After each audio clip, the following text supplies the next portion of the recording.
There was some method to the madness. Talking about their game one when they had that Hanabi, they almost won. They almost won, legit. It's just they were too honest that when it came to the late game, they fell apart. were feeding their opponent exactly what they were doing because there's only really one way to do that, front to back. So now, what I'm hoping for is a little bit of old Omega, wherein it's a rattlesnake, where you're not sure how they're going to strike, from what angle, and it's not the perfect match to do that from, or the map. Flying clouds. We're playing with the sky, with the Cloud Prince, come on! Omega decided to respect the Kalea of Kaloy, so immediately taking away one of the best options that you could give to take that heat of victory we mentioned earlier about getting Kaloy on the setup style roamers. There's still a lot of setup, but then one of the strongest in terms of pick-off is gone. The Valentina first pick turns off a lot of possibilities for Omega, and I like that they decided to lean towards the Valentina. I was actually thinking about it heading into the draft we're in. I think Omega are going to be looking at Twisted and saying, hey, we're going to be going for a lot of dive. You were asking Omega to not be so honest with their approach. I want them to be very honest in the sense of Twisted knows what's coming. It's full dive. And they immediately go for one of the most full dive marksmen that you can go for the Claude. And then they get the Fredrin as well. The Valentina is that good balance. You don't want to go up against full dive when you have an Eve early on. High chance the opposing team is going to get a lot of the early objectives, something you don't want to do up against Omega. So you find the balance of that. Again, the common theme here for the series. So they get the Valentina first. So now with Twisted, they decide to answer back right away with the carry. Typical matchup in lane, Claude carry that we saw. That's a trend from M7. While they can lock in their roamer, and they do, they pick up the Khalid for that faster rotation. So far, I like the trades that we're seeing. Twisted Minds, even though they know that they're going to go up against full dive, that doesn't mean they're going to take the early game laying down on their back. They also want to be proactive early on. Twisted has always been one of those teams that can be pretty chaotic in the early game of their matches, and usually are able to go ahead and take games pretty quickly. This Valentina pick on the blue side had more of a trend towards the end of week one when we saw it quite a bit picked up, and it's just one of those picks that allow you kind of this double advantage in a way where you're able to go ahead and take some of these ultimates from the opposing team, but also you make them think twice about what they are going to pick up. Another pick that got banned out quite a bit last week was this Hilda, so it does finally get locked in. This is quite sturdy in their first three picks already for Omega, between the Fredrin, the Hilda, to go ahead and help deal with, most likely, some of that chaos, some of that early aggression that we're used to seeing when a Khalid, especially, and a Valentina. Remember how much threat there is in the mid lane early on with a Khalid and Valentina. Yeah. And remember, when it comes to the mid lane, you're also looking at a lot of big-ticket ultimates that Valentina can steal. Whether or not Omega will end up picking up a Jin, a Farsa, an Eve, all of them is instantly just great utility for Twisted Minds to have. So for the second phase of the draft, sadly, Omega's actually going to be just picking their poison. Which one are they more willing to go up against? Well, Twisted Minds still don't want to give that Eve to Omega. Of course, with the Fredrin there, the Claude, the dive will actually be helped out a lot by the real-world manipulation, so it's a good ban by Twisted. This is a really weird game one draft. It feels like a first date. It's like you're both holding out on details, and then when you hear a certain context, it feels like, oh, I have really weird traveling. So we're not traveling. Oh, I guess I'm not picking an assassin since there's a Hilda on the other side. Oh, I guess I'm not picking a big ticket ult in mid. Because really, what ult is left? The Farsa? The Zetian, weirdly enough, is still available. Yeah. I'm actually leaning towards Omega picking up the Zetian there, because if you're going to go up with a lot of dive and you want to get up close, you want to get the vision first. You want to have an idea of where your opponents are before you go ahead and full commit the dive. Because if not, then Netsuki's going to be playing a game of chicken of like, should I? Or should I not? I should, and then he'll just get blasted. But you don't want your Claude to experience. Get that Zetian R4, because, come on, truth be told, even with the Valentina, you have to set that up. You have to two-step, find the Zetian, steal it, and then hold on to it when it matters. Which finding the Zetian might not be easy, because Hilda's always going to be up front, getting vision. And granted, we also still don't see the EXP lane for James just yet. Oh man, I missed the statement last season. Follow James. Was it follow James? Go with James. Go with James. Go with James. Okay, here's a Kimmy pick that gets locked in. They're not giving any ults, bro. They're not. No ults. This is the go with James hero. This is. And it also just, I mean, it works really well here too. To take that away, because, oh man, they go a Harley. because they needed burst. Yeah. And you can't play like a traditional assassin anymore. Yeah, I'm leaning towards Twisted Minds with this one. I think James just has to. It's rough because even if he ends up with something like an Alice, there's so much mobility inside of Twisted Minds. It's a question of are you actually even going to catch anyone? Plus, you do have the damage profile to mess that up. Glue would be slow, but pretty okay. Usually we see the Glue Phoveus separated, and then there is just a game of who can last longer in the team fight so that their opposing team can go. Omega picking up the Kimmy, I understand. They didn't want to give ults. It pairs up very well with the Fredrin, but it's now, they're too honest. With what Leo was saying earlier, it's very clear that what the game plan is, and that might actually come back to bite them. It's front to back. All right, it's a CC. Okay. CC comes through. It has not done well. It's been picked up once. Yeah. And yeah, this is going to be kind of tough, but yeah, very apparent what the game plan is here. Before we jump in, I got to ask you guys, super fans, want to win 1,000 MLBB diamonds? You guys can predict the match winner correctly. Scan the QR below to know more. For everybody that's been asking me for diamonds, this is the way you can get them. Go ahead and scan that QR. So what's good about Twisted Minds is that, for Omega, despite it being really honest, it's good old honesty that we know has succeeded for the longest time. It's Fredrin, it's Hilda.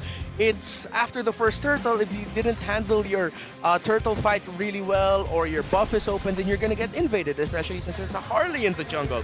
And the Harley's buff after the turtle gets taken away from him, then it's gonna be a tough brawl for Twisted Minds. But you see with the ratings, because of their damage profile, the possibility of Twisted taking control of this is feasible as well. It's easier for Omega, but will their honesty come back to bite them is the biggest question. Well, this is going to be the biggest question we have. Opening our second week here, jumping into our first match. Both teams looking to get a dub for this season already here. Twisted Minds versus Omega. Let's jump into the early action in the mid. Perxiva taking a lot of damage, forced to flicker out, not enough range on Sean. Leo, that's exactly what I was talking about. Like, you got to respect the early burst potential. Between a Khalid and a Val? Yeah. I don't know if there's anything that does more damage than that. I mean, you can pair a lot with the Valentina, but a Khalid and a Valentina, good thing he burned the flicker. I mean, it's down. He's got to kind of adjust early game a little bit from that. Let's take a look at the emblems here. What are we looking at? Pretty standard across the board. Ryzen decided to go for the tank emblem set.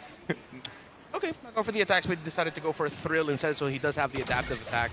So, yeah, when you're going up against the mid-duo of Omega, knowing how honest they are, then how you beat honesty is making sure that they can't even say anything in the first place. Burst them down right away in the center of the map. Real-world advice. No, I'm joking. Yeah, that's how you deal with honesty right there. But what we're basically saying here is just there is a clear path to this lineup that Omega wants to make work. If they do go off the rails, they're going to find themselves in a very tough position to actually get themselves back into this game if they fall behind. So the best thing they can do is get an advantage early on.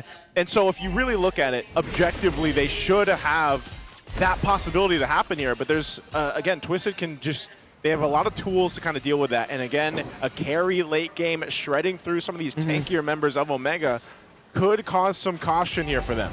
How is Twisted going to build advantage heading into the first turtle as Omega now set up advantage for themselves? Again, one of the things we were mentioning earlier, make sure James can comfortably play through the lane and then be active in the objective fights. MP the King and Ryzen are here. They're going to go for the full contest. That is a full four-man coalition from either side. Turtle have health. It's a lot of damage out to Kaloi. Gets on out of there. Ryzen with a secure.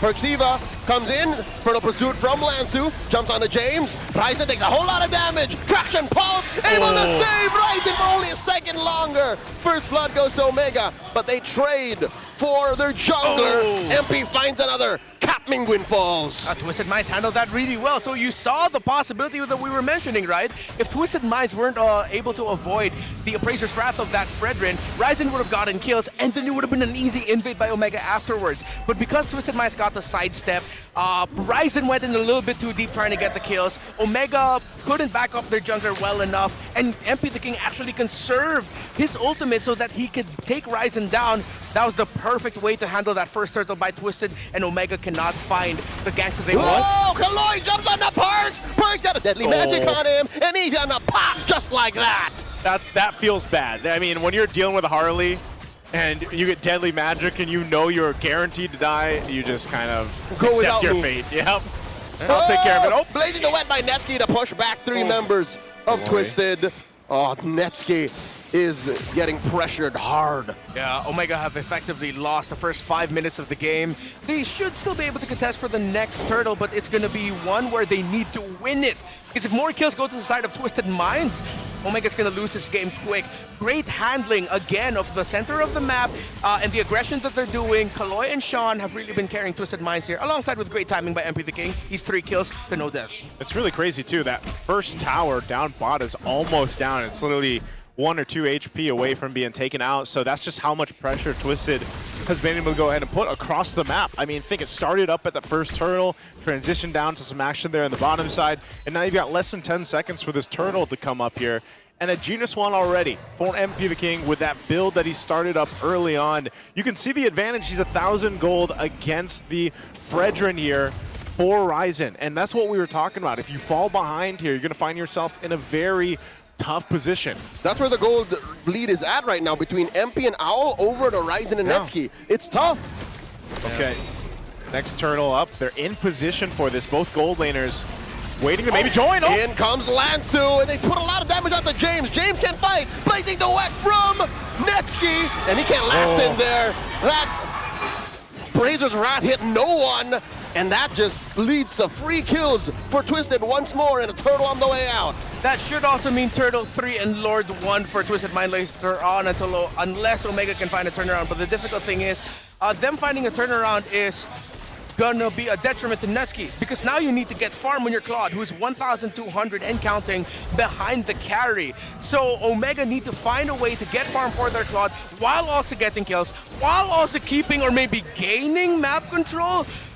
They have to choose which route they have to go for. If I'm going to pick for them, just make sure Netsky gets his farm, man. This is why we were saying, once again, through the draft, once those picks got slotted in here for Omega, it was like, man, this is almost too easy to kind of see what's going to happen, and then you just keep pressing on the wound from the early game. Look at this, 4.2K ahead already at this point. Yeah, the economy is so tight on Netsky. That first rotation was his first double lane, not because he chose to, not because they called it, but because they were with him. And that bottom lane was just too dangerous because that lane turret got pushed in deep. This is not up to him anymore. Yeah, and it's going to be tough to get map control when you're up against Khalid. When you're in the objective fights, as we saw, they have multiple points of entry and initiation. Lancer with his flicker, flicker in his setup, and then you can also get Kaloy to be the setup. They have good alternates. They can actually sustain a lot of damage, heal through it too. It's a really tough climb for Omega. Ziva goes for the Radiant Armor first item, and that's desperate because he just needs to survive the initial onslaught of damage coming out from MP the King and Sean. Yeah, there's so much magic damage front-loaded here with the lineup from Twisted that Omega doesn't really have much of a choice but to go in that terms of the path of itemization. A golden staff now picked up for Owl. He's got his 2 items locked in, and you're seeing the amount of damage Owl can already do on the carry this early on will give them the advantage into this next turtle fight. I almost don't know if Omega really wants to put themselves in this position again where they potentially lose another team fight and sets himself even further back. I mean, even with this Perkzilla, your damage isn't going to be enough. Kaloy can just heal back up. Don't do it. Parks, a lot of damage onto him. Yeah, just deadly magic straight to the face. Twisted Minds take all their time to secure that last turtle. Omega can't even contest. It's so bad right now. It's so sad. It's so dire for Omega. It's like 2 tow trucks pulling at each other. The Kimmy and the Claw just helping farm, helping farm. Yeah, as expected. No second item even just yet for Netsky. Still on the component, not even to his DHS, while there's already a golden staff for Owl's carry. Ryzen jumps on the MP here. MP, they bite down, and there's a traction pulse, keeping him down. Mingwin finds the kill.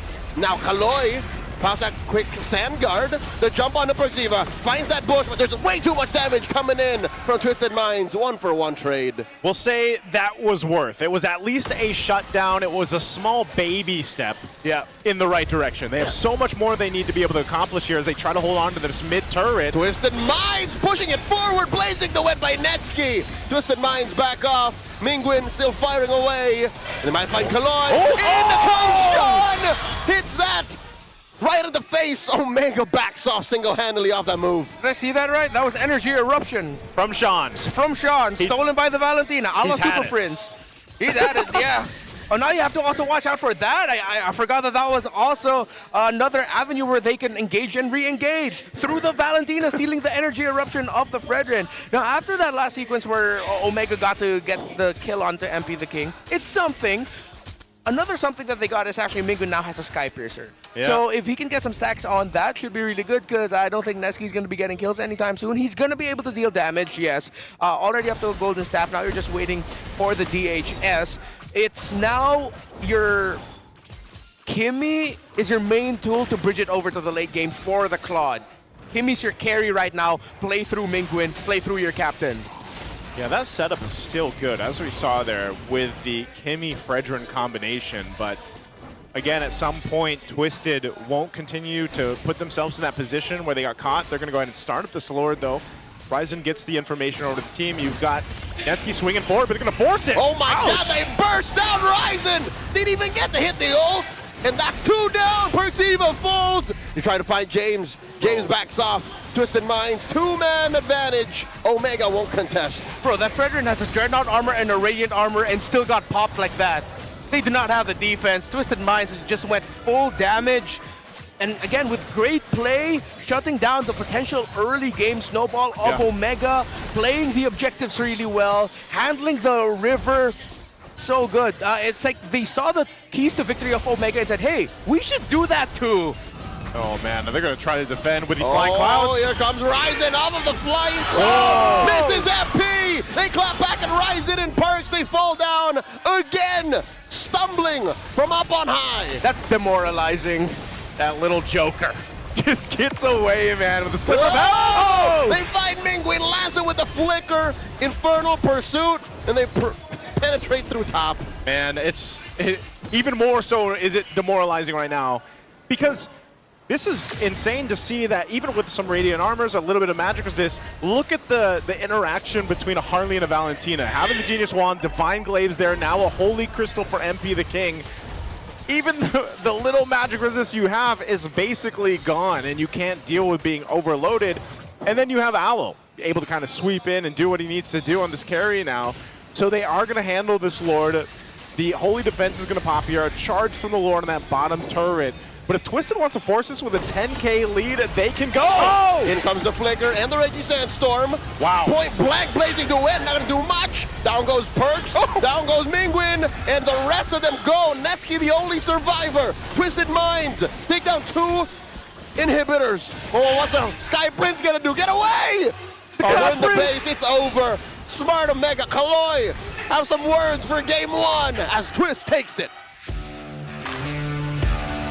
I mean, it's pretty clear. Omega lost that after Turtle 2. Twisted Minds, they knew their conditions. The advantage that they have with having the Khalid and Valentina together, you couldn't have handled it any other way, any better. You gotta give credit to Twisted. That was perfect. Yeah, that was just about as good as it can get with that kind of composition, and you know, it makes me wonder exactly the outcome of this date, man. As we talked about from the draft there, this is just about as quick as it gets. Twisted's like, yeah, I know everything I need to know, I'm out of here. And look at what happened here, man. This game, I don't even know, I would say almost by Turtle 1, it looked a little dire already, you know, in this sense. And you don't really have a way to kind of deal with everything that Twisted was throwing at you, because it was from all angles here, and Omega had one plan. If I were to point out where exactly it went wrong, I'd say it was Red 4. Yeah. I think Omega spent too much time trying to deny the first pick Valentina any ults that they in turn lost the box. I think I'll diagnose this whole situation with Omega can't hold the box, and in turn they can't hold parts of the map. Oh, there we go, man. Kaloy going to be the MVP here, and I think that's exactly, you know, something you have to go ahead and look at. He set things up for this to go the way that it did. 1-0-13 on the Khalid. And like I said, anytime you get the Khalid with the Valentina, you know your early game strengths are there. And that's what we saw. It started from getting that flicker out early on. to waste that and then continue to put pressure early on around the jungle, around the map. I mean, looking at his build too, he had the Thunderbolt, he had the Fury Hammer. He was poking enough too. And it was part of the reason why, look how fast even the front liners of Omega here died. That's not where you want to be. Yeah, it was this one. I think there were a lot of desperate moves also by Omega. Mingwin getting too greedy, trying to chase that kill. And then at this point, after the initial deaths that he suffered, it's a tough game for Prexiva. Even the Radiant Armor was not going to be enough to help sustain him. There's just way too much damage. I agree with the Red 4. Actually, looking back at it, with the ban, the second phase ban of Twisted Mind actually being the Lapu Lapu. Looking at the composition of Twisted Minds with the presence of the Valentina and the, well, you didn't see the Hardy yet. Yeah. But even with just the Valentina, you could actually slot in the Phoebus already. So we've seen before, Phoebus usually is one of the heroes picked up when you're up against a Valentina. The dash helps activate his enhanced basic attack to track. And if ever that maybe could have met a different hero, something for Twisted Minds, wherein now Omega has the power of the setup, that it isn't just the pressure on the Fredrin. Because if you look at Hilda and CC together, it's very offensive minded. I know the curtain call is there to help for the setup, and that's also an offensive tool, but you don't really think of CC as someone who can hold the front line. Nah. You don't have a front line holder here. Their only real front line is the Fred. The Fred, Exactly. who's getting blown up, by the way. So He if got blowed up. blowed up out of here. If there's one adjustment to I don't make, see the value in you, sorry. yeah, sadly. I'm happy that you really wanted to get that out there. You know? No, that was clean, man. I saw in his eyes. He's just like, He's proud. He's me get it. blushing right now. Let me get He's it. so proud of that fun liner. But yeah, Omega, I think they have to put more priority on James now for their drafts and not just play passively and say, let's just adjust on what the matchup is. No, be proactive. Get James someone who can set up. Quit giving him a power pick from early 2025. Yeah. It's just so hard to make a CC work these days. Yeah, I mean, they take the condition. They were able to get him out of lane first. Yep. But then once you saw that the objective, I was like, oh, right, James can just curtain call and then he's yo-yoing, and it's actually Ryzen going forward, which is sad times for your jungler to turn him into a roamer. The game is just too fast now for CC to get away with.